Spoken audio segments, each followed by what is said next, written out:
Welcome, everybody. Thanks for joining us. We're going to get started in just a second once we get everybody in. Evelyn, if you'd give me a sign when most people have connected, that'd be great.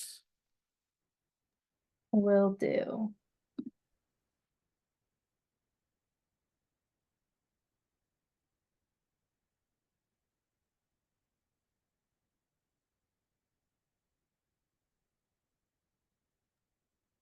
All right, everyone should be joining now. Great. Welcome, everybody. Thanks for joining us today for the first Vermont Energy and Climate Action Network webinar this year, the 2025 Legislative Preview webinar. Every year, VECAN hosts webinars to support the work of town energy committees across Vermont with education, analysis, and skill building. And if you're not part of the VECAN network and you're part of a town energy committee, you should learn more and join our lists. But if you're just here because you heard about this legislative session preview, you're also in the right place and welcome. I'm glad you're with us. I'm Dan Fingus. I am the new executive director at the Vermont Conservation Voters. Really excited to be in that new role. So while I won't be directly working with the VCAN network in a staffing capacity, you're still going to be seeing me on webinars and other places. So excited to continue working with you all.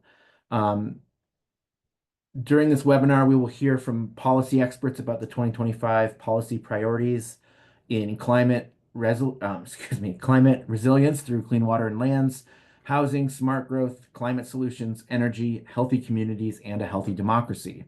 If you have questions during the webinar, please put them in the chat, and my colleague Evelyn will collect those. And at the end of all the presentations, we will get to as many as we can. Wanted to start today with kind of an overview of where we're at. Last legislative session, lawmakers enacted a suite of impactful environmental policies, including holding big oil accountable for the damage they've done to our climate and communities, addressing flood safety, achieving 100% renewable energy by 2035 across all our utilities, modernizing Act 250 to build much needed housing while safeguarding our critical natural resources, and better protecting Vermonters from toxic PFAS, neonicotinoids, and other harmful chemicals. Collectively, these policies will make for healthier, more affordable, and more resilient communities. Unfortunately, the elections in November didn't match the success of our policy work from last year. We saw a Republican wave nationally and here in Vermont. In less than a week, the Trump administration takes office, and the future president has already announced plans to roll back federal environmental investments and protections. This obviously threatens the health and safety of our communities. The good news is the Democrats who have taken the recent positive action in Vermont still have majorities in the House and Senate. And while they are smaller, they are still there. And I got to figure out how to move my slides. Apologies. All right. So this is the legislative makeup. This picture you're seeing here is the Rogers-Zuckerman election. It was the closest statewide election that we had in a long time, but definitely this last year. And so you can really see the makeup of the state through the lens of this election, and it pretty accurately reflects what our House and Senate makeup is as well, though there are some towns that might have went for Rogers and then went for Democrats, et cetera, but gives you a good visualization. So in the House and Senate, where we had super majorities, we are now down to simple majorities. In the House, we have 87 Democrats, 4 progressives, 57 Republicans, and 2 independents. And so that is 11 Democrats more than the majority we need to pass things, but definitely not the supermajority we would need to to override vetoes from the governor. In the Senate, it's even closer, with 16 of the 30 senators are Democrats, 1 progressive, and 13 Republicans. And with John Rogers as lieutenant governor, if there was a 15-15 tie, lieutenant governor would be that tiebreaker. So this is going to be increased challenges in passing legislation that we want, and will bring a tax on the good work we've already done. But we must continue to bring a forward-thinking and science-based agenda to our work. And every year, the Vermont Conservation Voters brings together the environmental community to create an environmental common agenda.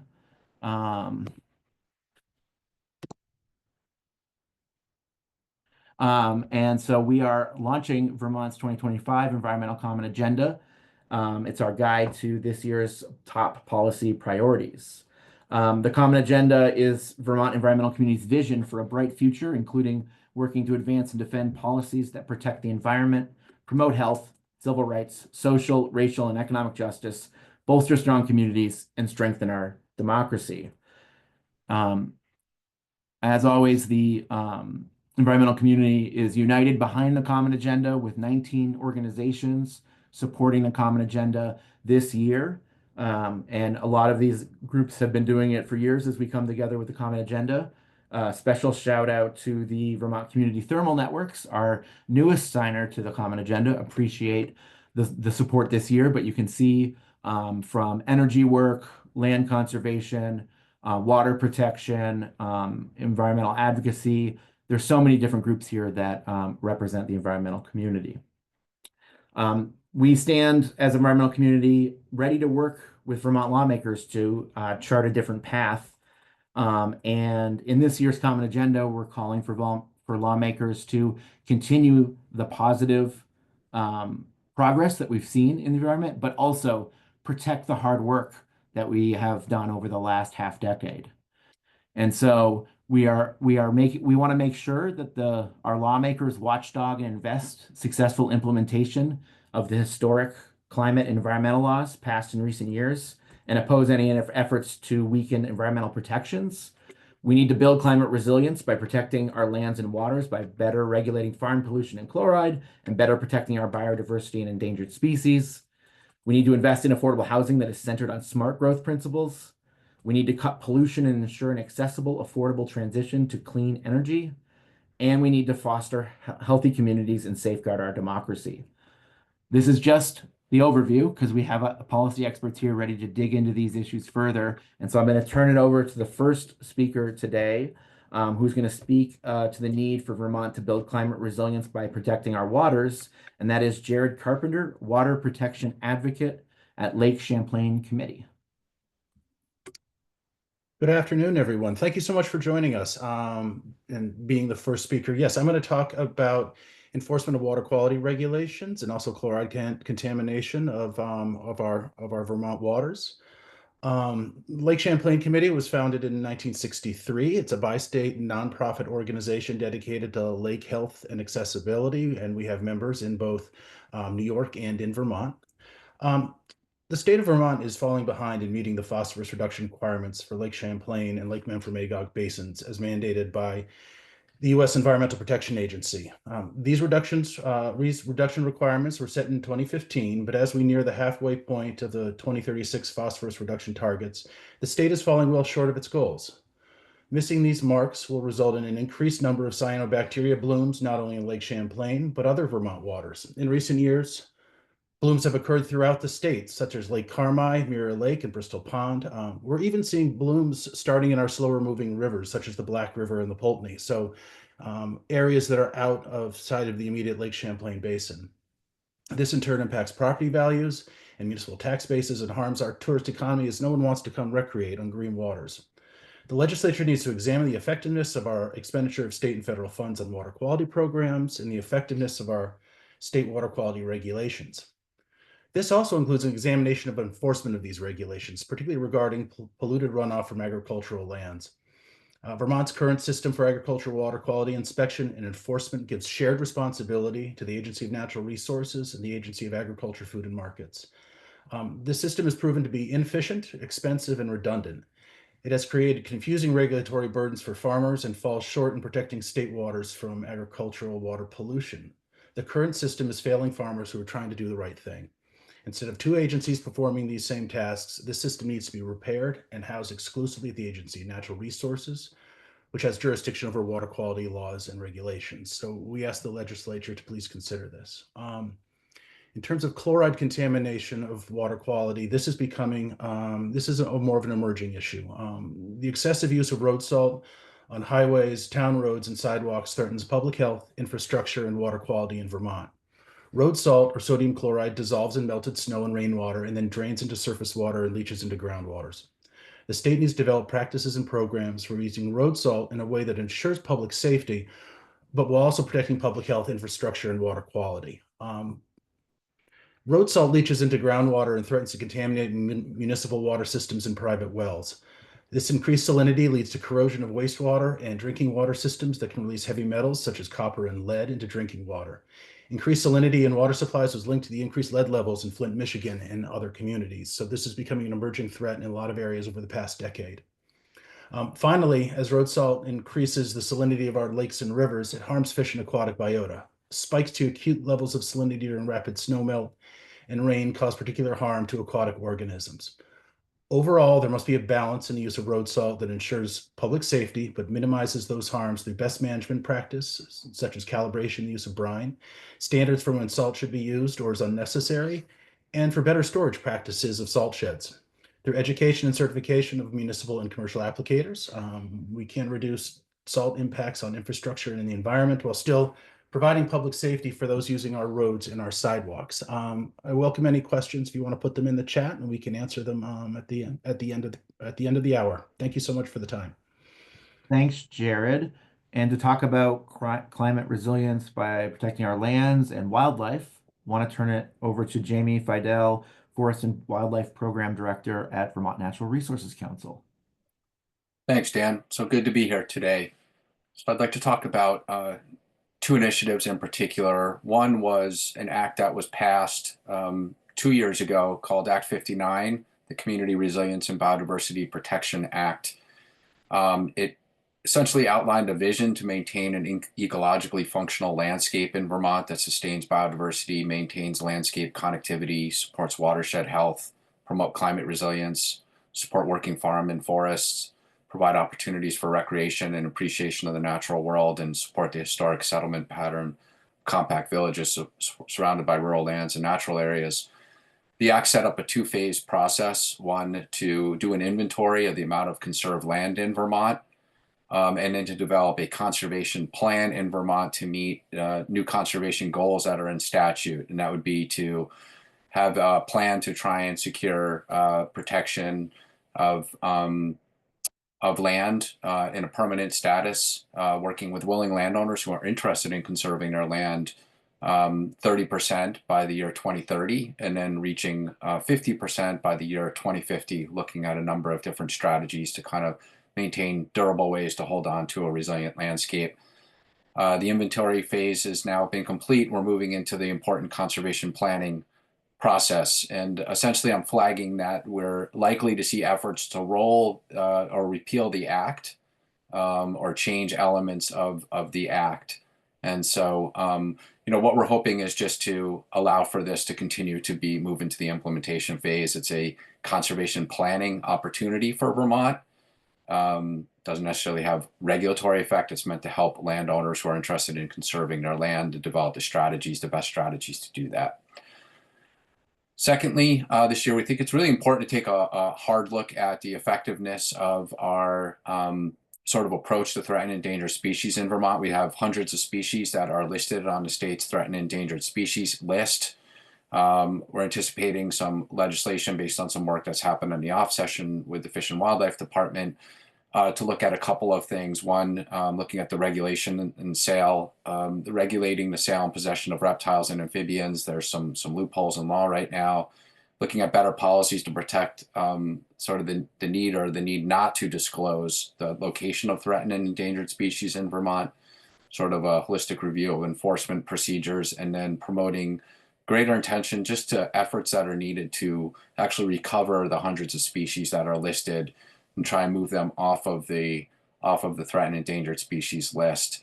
So looking at different policies and programs that would be needed to sort of promote a more enhanced recovery planning effort in Vermont. So with that, I will pause and look forward to any questions later. Thanks so much, Jamie. Appreciate it. Our next speaker is going to shift to look at how we can support housing and conservation policies centered in smart growth principles. Katie Gallagher is Sustainable Communities Director at Vermont Natural Resources Council. Katie, welcome. Thanks, Dan. Hi, everyone. So last year, and the past couple of years, we've made really important strides towards updating Vermont's land use policies, which have been rather disconnected. And the efforts that we've made recently have been to try to align our local, regional, and statewide planning processes, which are then helping to build more affordable, climate resilient communities, both through a housing lens as well as protecting our natural resources and our working lands. And this is generally done through the smart growth approach. So this is how we think about the kind of two sides of the land use coin, one being the protection of those natural resources and working lands, and the other being supporting development in smartly located areas where generally we've already invested in infrastructure and mobility and things like that. So on the one hand, Vermont is not immune to the negative environmental, social, economic impacts of sprawl, and we want to continue to um, mitigate those impacts and rein in sprawling development where it's happening. And on the other, we want to continue to focus development in areas like our downtowns and village centers so we can maximize those housing, mobility, employment options for all Vermonters. One way that we're doing this is continuing to encourage infill development. So that's utilizing vacant or underused land in our community centers, which again helps to both slow the ongoing loss of our farms, our forests, open spaces from sprawling low density development, while also revitalizing our town centers and leveraging those valuable public investments that we've already made, which of course during this time of a really difficult fiscal situation and affordability for towns and families, that's incredibly important.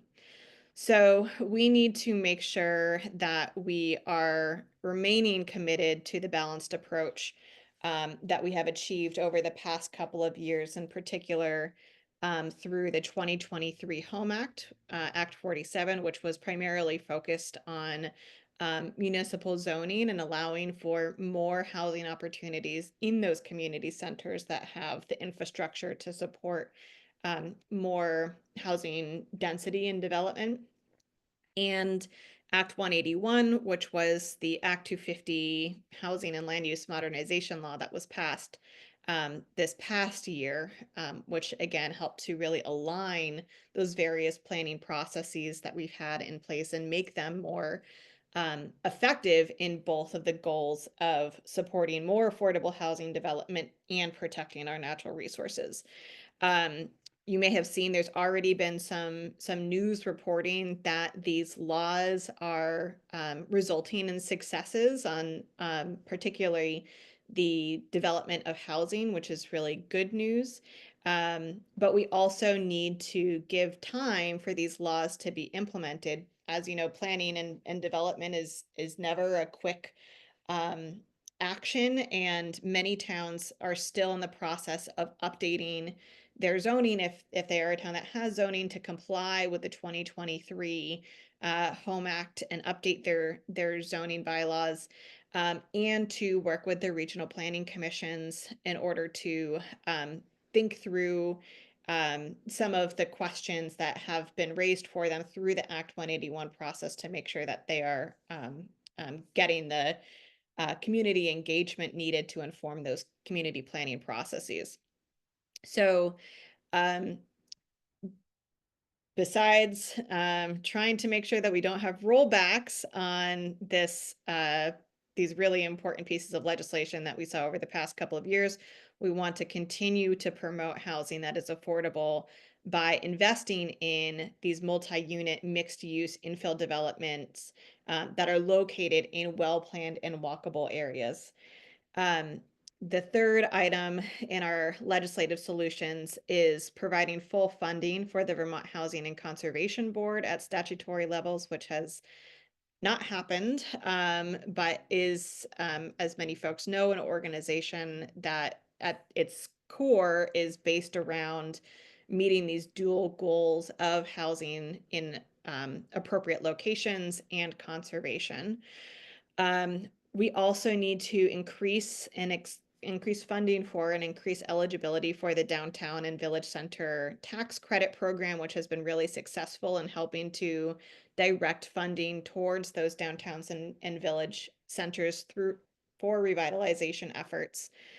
Increasing support for the Land Access and Opportunity Board, which for folks who are less familiar with that entity, the LAOB was created just in 2022, relatively recently, but they're working to specifically improve access to woodlands, farmland, land and home ownership for Vermonters who have been historically marginalized or come from other disadvantaged communities. So they've been doing really important work. Increasing support for regional planning commissions, which serve that really critical link between our municipalities and state government and are helping towns to access funding, technical assistance, and planning for the future. Again, really important piece in the Act 181 legislation. And then finally, supporting our natural resources conservation districts, the NRCDs, which work more at the local level to protect natural resources by coordinating landowners, including farmers, with resources to support conservation land use practices.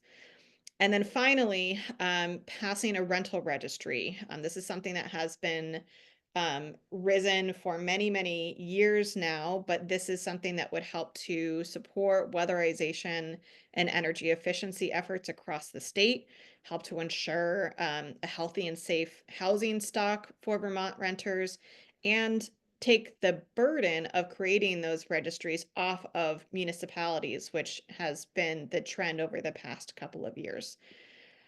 So I'm going to leave it there and look forward to continuing the conversation. Thanks so much, Katie.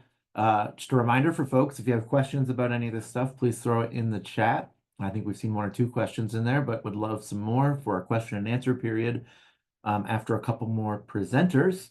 Now we're going to hear about the crucial need to continue to advance equitable and affordable climate solutions from Ben Edgerly-Walsh, Climate Energy Program Director with VPIRG. Thanks for joining us, Ben. Thanks so much, Dan. Can you skip to the next slide?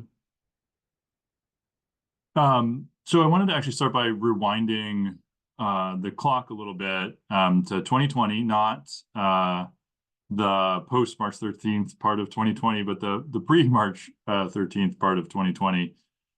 Before the pandemic hit, coming off of the climate strike in 2019, probably something like 10,000 Vermonters gathered in rallies in cities and towns across the state of Vermont. I was at the one in Burlington, which had north of 3,000 people. I'm not sure exactly how many, demanding climate action, demanding action in the state to, really finally move Vermonters away to the status quo of very expensive polluting fossil fuels that we use for energy across all the different ways that we use energy. And we're going into 2020. Trump had just pulled the U.S. out of the Paris Climate Accord. Vermont had, said we're still in. Governor Scott signed a letter, joining the U.S. Climate Alliance, saying Vermont's still in. It was 15 years after we put our initial climate goals into statute, aspirational goals that we were sort of hoping that we might hit. But we had not actually put ourselves on track to stay in Paris, as it were, to stay on the trajectory that we would need to hit the U.S. commitment under the Paris Climate Accord, as Governor Scott said that we should. And many of us and legislators, were saying the right things on that, but the state hadn't actually gotten it on track, and we certainly were, not anywhere close to hitting our own 15-year-old climate goals. And so, in that context, the Global Warming Solutions Act was passed. And really what that law does is, requires that the state actually take this all seriously and put ourselves on track to hit those, energy, equity, and climate requirements.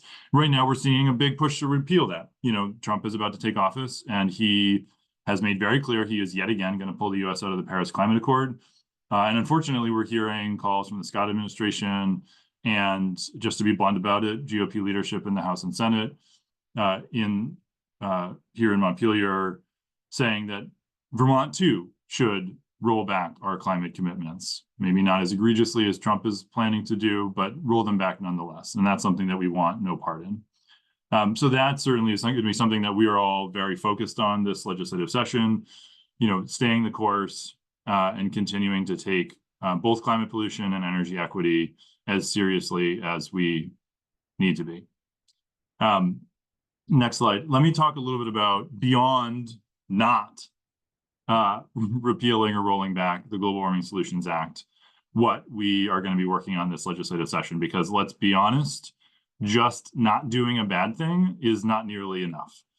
Number one, in the transportation space, we fought hard for funding for public transit, for bike and walk infrastructure, electric vehicle incentives, e-bike incentives over the course of the last several years. And, working with the administration and the legislature, actually were able to secure really significant funding across those areas.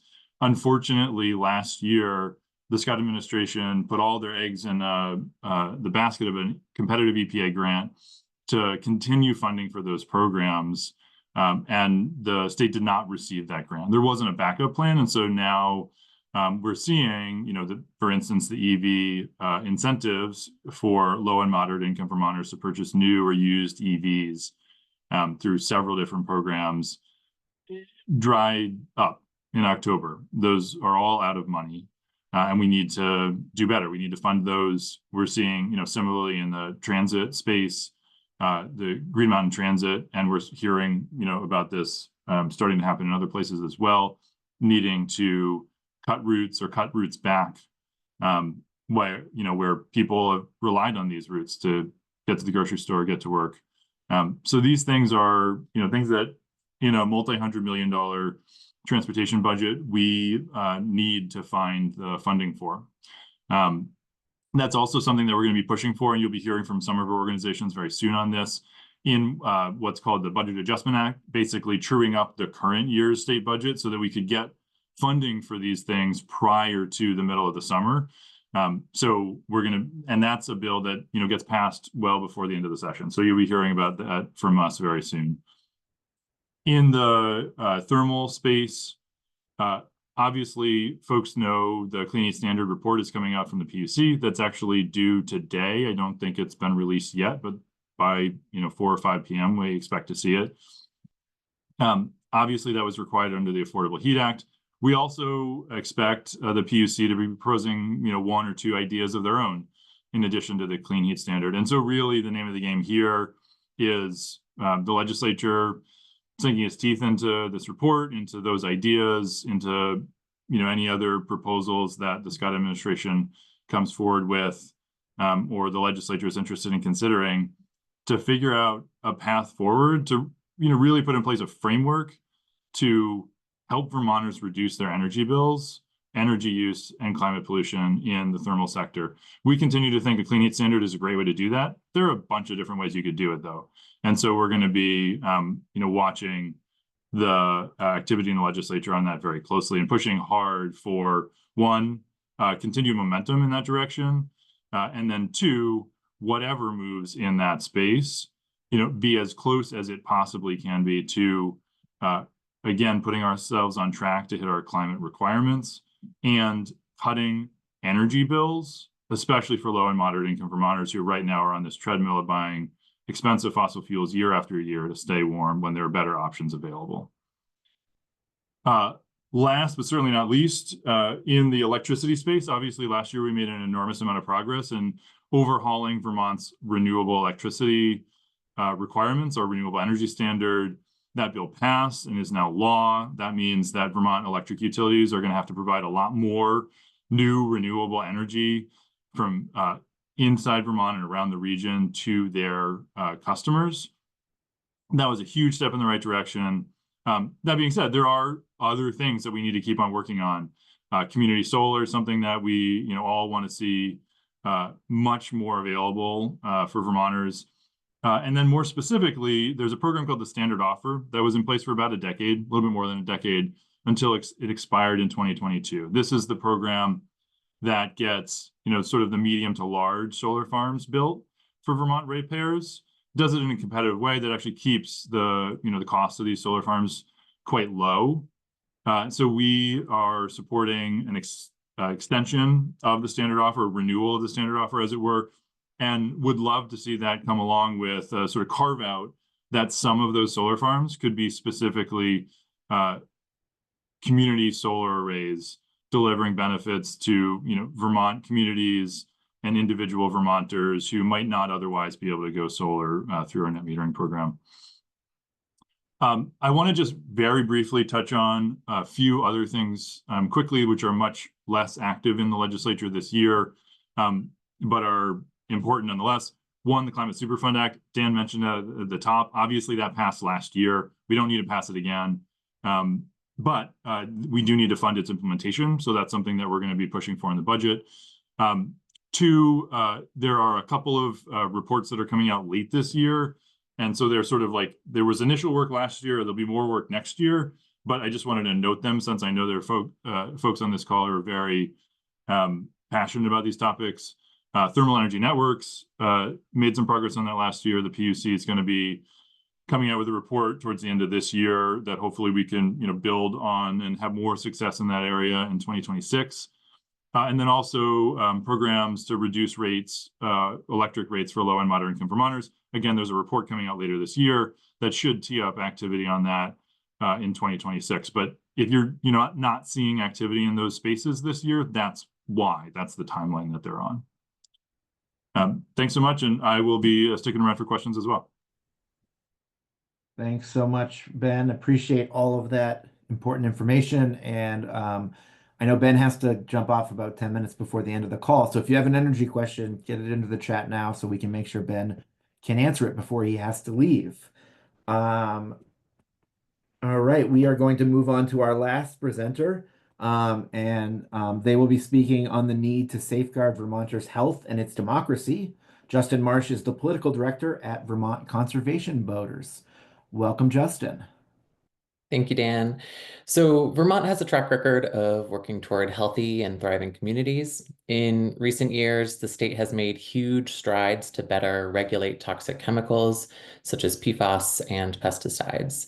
Last year, following similar legislation in Quebec and New York, Vermont passed legislation to ban neonicotinoid treated seeds and help Vermonters transition to sustainable alternatives. This year, we must implement that ban and protect against any potential weakenings to that law. Next slide. And as Vermont makes headway in cleaning up toxic chemicals in the environment, we must also do everything possible to reduce and divert our waste to Vermont's aging and only landfill in Coventry. The environmental community has fought for years to protect and expand Vermont's bottle bill and have celebrated some really important victories along the way, but there's still more to be done.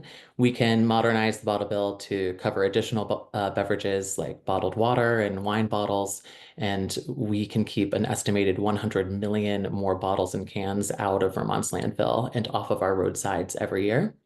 Vermont should aim to eliminate single-use plastic and packaging that is toxic, non-recyclable, and non-biodegradable. Next slide. Supporting Vermont food supply chains to be strong and resilient is another critical component. We can prepare our food systems for disruption by building a strong regional food supply, supporting the resilience of our food producers, and working to ensure food security for all who live here. Next slide. Vermont can also build on its record of cultivating a healthy democracy. Some initiatives we are proposing are passing our own state Voting Rights Act to make sure all Vermonters have access to the ballot, working to reduce the influence of outside spending, including banning corporate contributions and advancing ranked choice voting, which fosters better civic discourse during elections and helps encourage more candidates to run. Next slide. So our proposed legislative solutions are to further restrict consumer products containing harmful forever chemicals such as PFAS, create a climate impact recovery fund for farms, and ensure that all funding of Vermont's local food security programs are secured, and advanced ranked choice voting, ban corporate contributions and campaigns, and pass a Voting Rights Act for Vermont for state protections and more equitable access to voting. Thank you.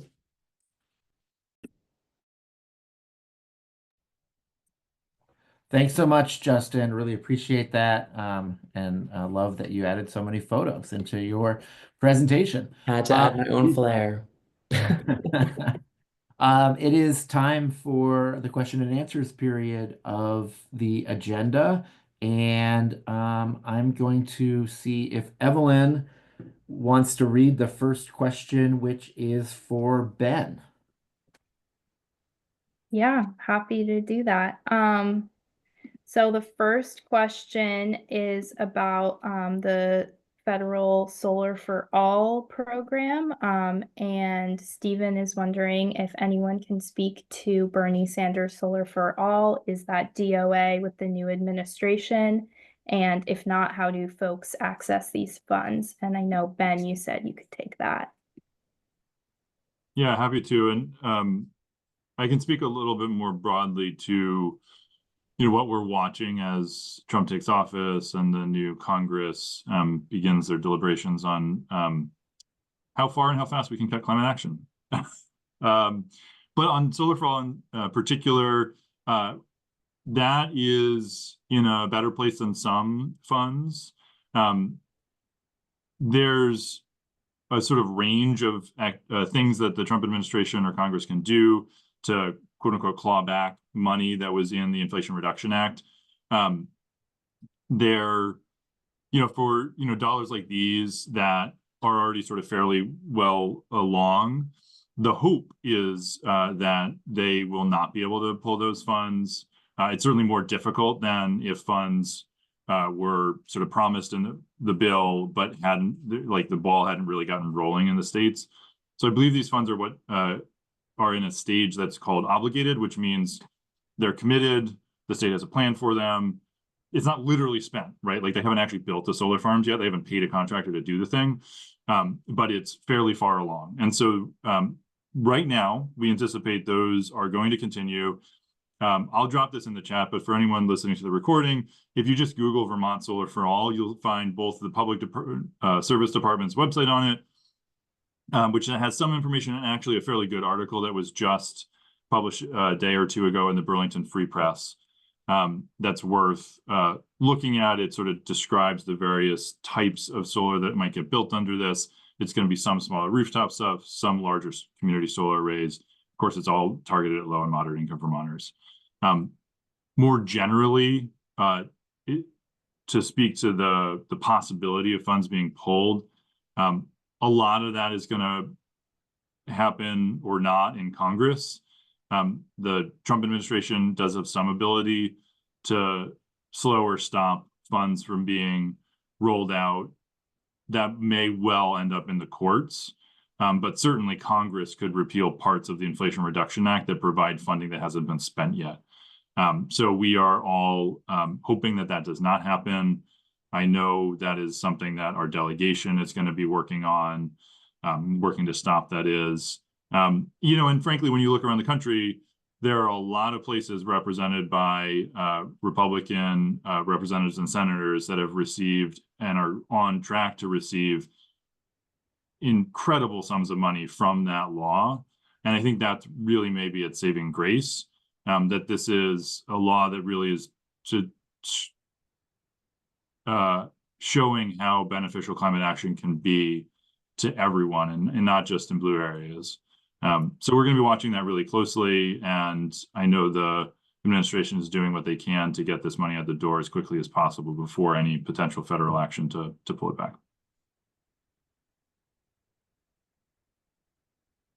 Thank you, Ben. Appreciate it. Let's go to our next question, which is from Jamie, I believe. Or it's for Jamie, I believe. Evelyn, do you want to read that?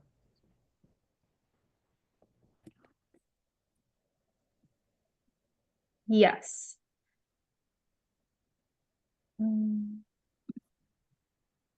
Oh, it just I think it Believe just deleted. Sorry, folks. The percent of Yeah. land that we currently have conserved. Yeah. Yes. And how many more acres do we need to conserve to meet the goal of Act 59 that I mentioned before? So currently, and I put into the chat, there's a really helpful resource on the Phase 1 inventory report from the Vermont Housing and Conservation Board that's in the lead with the Agency of Natural Resources in implementing this process. So you can read all the details in there.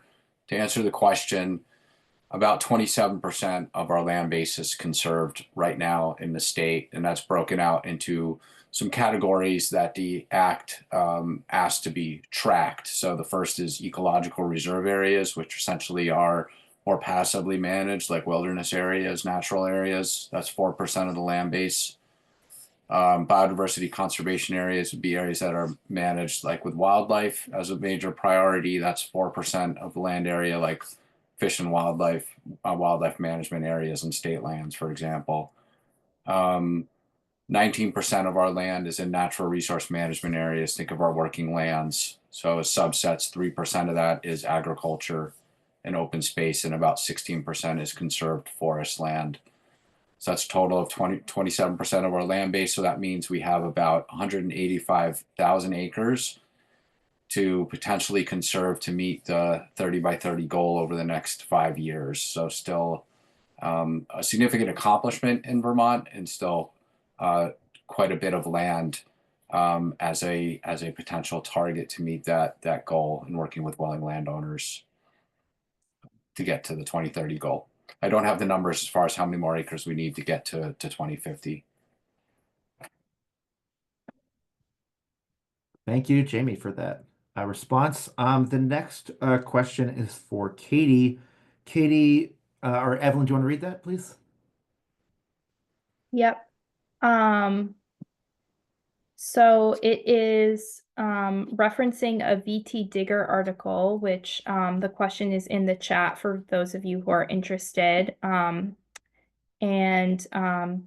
Stephen is wondering, what do you know about this new group called Let's Build Homes, which, according to today's VT Digger, plans to focus on reforming the appeals process for new housing, curtailing a system that allows a few individuals to tank housing projects.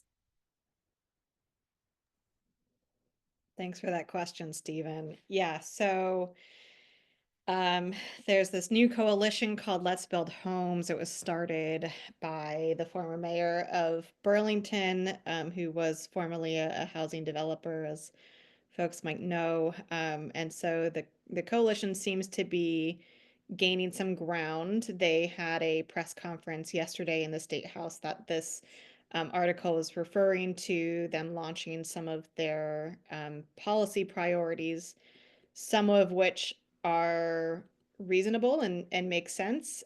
They are generally not very detailed, but one, like the one that Stephen mentioned, is one that brings us a little bit of concern related to the appeals process and what they're actually going to be pushing more specifically. And so this has been an issue that has come up many times over the years, related to the concern on the developer side that there is potentially too much ability for a small number or even one individual to totally stop or really delay a housing project based on our current appeals process.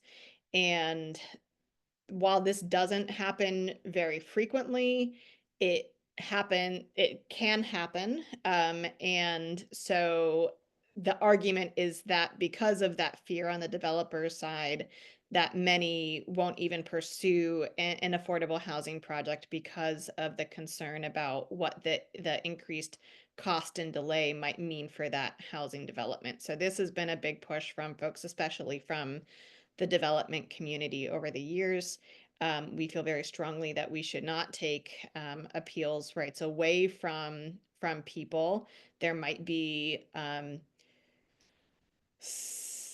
some room to talk about what that should look like and make sure that folks still have the ability to appeal a project based on legitimate concerns, but perhaps not in a way that is arbitrary, which has happened in the past. So it's definitely a complicated conversation, and one that, you know, I, I, I think that folks should pay attention to if it's something that, that you are interested in, because there will be a lot of dialogue around that. Jamie, you want to jump in? Well, I was just going to add one thing, that there is a formal study that is going to happen as a result of Act 181, looking at the appeals process. So it's understood that it's an issue. It's an area of tension. There's been a lot of different ideas about how it could potentially be reformed or not, and that's going to be the subject of a formal study. So if you're interested in the topic, then you could kind of track that study and potentially participate and provide input into that process. Thanks, Katie and Jamie. Our next question is for Ben, I think. Evelyn, you want to read it? Yep. This next question is kind of about the federal reality we are walking into. It is from Jeff. And so on the federal level, in addition to playing defense, we could also play some offense. One area this might work is in the realm of codes and standards. Instead of hoping that DOE will adopt reasonable standards or even keeping existing standards, perhaps we should look into California, New York, and or Massachusetts, Rhode Island, etc., and hitch our wagon to whatever those states are doing. And Jeff is wondering what folks think about that idea. Happy to speak to that. So there are a couple of sort of directions you take that. So there's energy code, right? The code that you'd have to build a new building to, a new home, for instance. That's something that's being updated periodically in Vermont, and I think really that should not change based on who is or isn't in office in DC. There's a question of it, are codes actually, or houses actually being built up to code consistently, and that comes down to enforcement, which we don't have in Vermont, and any sort of assistance that developers might have as energy code gets more stringent and moves sort of away from the kind of common practice in the construction industry. There's potentially more value in helping well-intentioned developers get things right and hit that energy code. So there has been some discussion of potentially allowing Efficiency Vermont to do a little bit more of that kind of work. I won't get into the weeds of exactly why that's difficult for them to do now, but it is.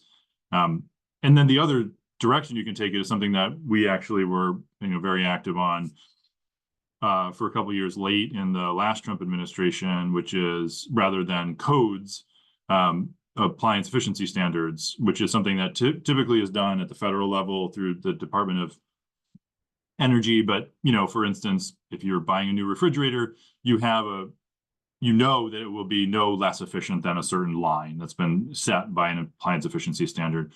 Those have been in place for decades, have been incredibly successful in reducing energy use and Americans' energy bills. Most major appliances have them now. That being said, there is work that can be done at the state level to advance appliance efficiency standards that have not been covered yet by the federal government and aren't then preempted. Basically, the federal government's already done that, then the state can't, and states can't. We couldn't have like a higher efficiency standard for a refrigerator, for instance, but for an appliance that the federal government hasn't moved on yet, we could. And we did actually pass a couple of laws, 2019 and 18 and 19, I think, that adopted appliance efficiency standards for a number of appliances here in Vermont.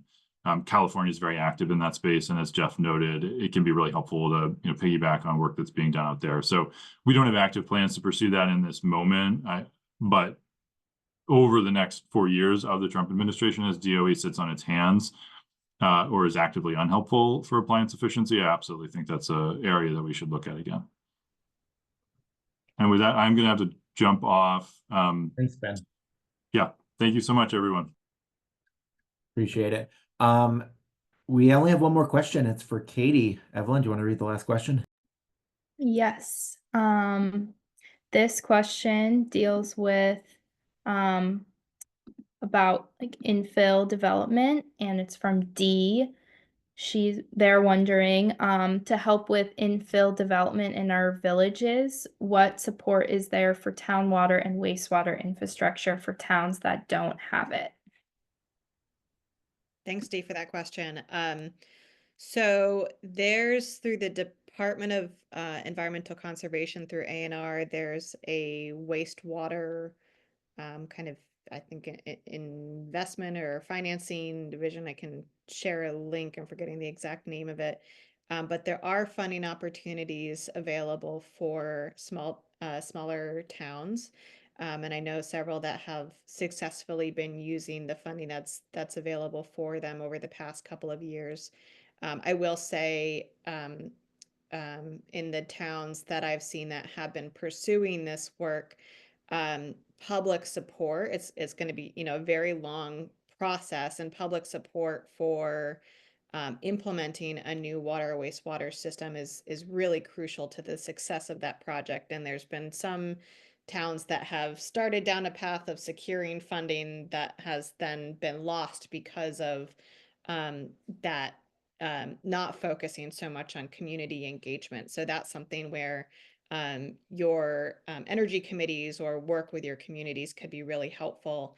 Another kind of part of that program is the village wastewater wastewater solutions or wastewater initiatives. Again, forgetting the name exactly. But that is more explicitly directed towards our smaller rural towns and trying to work with them to find those financing solutions and creative solutions that work for our more rural areas that don't have any infrastructure at the moment. And so there's actually a lot of other resources within that program that include, I believe, like a workbook for community leaders and other pieces. So I can look for that link and put it in the chat. Thanks so much, Katie. I know there's a question in the chat about the video and slide deck. If you are registered for this webinar, you'll get a follow-up email with those information. We also put all webinars up on our on the VNRC YouTube page. So if you go to YouTube and search VNRC, you can find all of the webinars that VECAN puts together. So check that out. It would not be a VECAN webinar if we didn't hear from Johanna Miller, the Climate and Energy Program Director at VNRC. So she's going to join us now to talk about how you all can stay informed and take action. Thanks, Dan. I don't know about that, but deeply grateful for all of you showing up today, and more so for all that you've done and all that you're going to continue to do. As you heard from Dan earlier, you're likely well aware with incoming federal administration changes at the state level, we're going to need to deepen our commitment and engagement. So wanted to just offer a few ways for you to stay engaged. The VNRC and Vermont Conservation Voters team tried to put together efficient ways for people to follow, from our perspective, what's happening in the State House and then take timely action. Each week we do a very short video weekly climate dispatch, highlighting key issues, topics, and offering ideas for an action that you can take to help continue to make progress, not roll back. Justin at Vermont Conservation Voters also does a weekly democracy dispatch, which is a deeper dive on important environmental, economic, and justice-focused issues. Wanted to invite you and encourage you to follow that as well. Really incredible resource. We also welcome ideas for topics you want covered on all of these things, so let us know. And then two other things. The Common Agenda is the result of a really important partnership of a variety of coalition partners. Very much encourage you, if you heard issues that you're interested in, to sign up. Make sure you're on their email lists, because again, we're going to need everyone to stand up and speak up as much as possible. And then lastly, the Climate Action Plan is being updated at this very moment, due by July 1 of 2025. Again, for those of you interested in helping to shape and ensure that we are making climate progress, reducing planet warming, pollution, making our communities more resilient, supporting a just transition, it's really important to sort of show up and speak up at the public comment periods of those meetings. And it sounds like in April there will be climate action plan events across the state, and it will be very important to follow that work and show up and speak up for continuing to make necessary progress. So 4 ways that we wanted to offer in terms of continuing to stay engaged, and mostly just underscoring the need for all of us who care about these really important issues and their role in a more affordable, secure, safe, and stable future to join us in making progress and not rolling back on progress to date. So thank you so much. Turn it back to you, Dan. Thank you, Joey. We are once again launching this VECAN webinar series with webinars once every 2 weeks. And so 2 weeks from today, on Wednesday, January 29th at noon, we will have our next webinar featuring folks from the Vermont Bond Bank talking about green financing, as well as some representatives of a town energy committee who's worked with the bond bank. So you can hear a real life example. The registration for that is in the chat. And with that, I want to say thank you all for attending today and getting more information about what's happening in the legislature this year. It's going to be really crucial for you all to stay engaged, stay informed, and raise your voices to make sure that we continue to move forward and not backwards on climate solutions and environmental policies. Thanks so much, everybody.